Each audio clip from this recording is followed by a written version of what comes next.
നരേന്ദ്രമോദിയും അമിത്ഷായും നടത്തിക്കൊണ്ടിരിക്കുന്ന ഈ വർഗീയ ഫാഷിസ ഭരണകൂടത്തോട് ഞങ്ങൾക്ക് പറയാനുള്ളത്, നിങ്ങളുടെ മുമ്പിൽ ഭരണഘടന ഉയർത്തി ചോദ്യങ്ങൾ ചോദിക്കാൻ വരുന്നത് നിങ്ങൾ ഏകീകരിച്ചു കൊണ്ടിരിക്കുന്ന സാമൂഹ്യ വിഭാഗങ്ങളാണ്. കാരണം നിങ്ങൾ ഈ ഭരണഘടനയെ ആദരിക്കുന്നു, വ്യാജമായി ആദരിക്കുന്നു. നിങ്ങൾ അംബേദ്കറെ മോഷ്ടിക്കുന്നു. എന്നിട്ട് നിങ്ങൾ ഭരണഘടനാ ബാഹ്യമായി മനുസ്മൃതിയുടെ അകത്തു നിന്ന് ഒരു പുതിയ ഭരണഘടന നിർമ്മിച്ചെടുക്കുന്നു.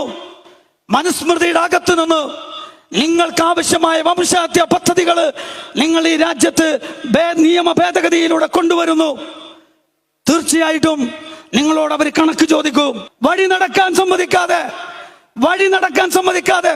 പഠിക്കാൻ സമ്മതിക്കാതെ, ഭൂവുടമാവകാശം നിഷേധിച്ച്, അധികാരം നിഷേധിച്ച്, ഉദ്യോഗം നിഷേധിച്ച്, അങ്ങനെ ഒരു ജനതയെ നൂറ്റാണ്ടുകളോളം അടിമകളാക്കി നിർത്തിയ നിങ്ങളുടെ വ്യാജമായ സാംസ്കാരിക ഫാഷിസത്തെ ഈ ഭരണഘടന ഉയർത്തിപ്പിടിച്ച് അംബേദ്കറുടെ പേരക്കുട്ടികള് എഴുന്നേറ്റ് നിന്ന് നിങ്ങളോട് ചോദ്യങ്ങൾ ചോദിക്കും.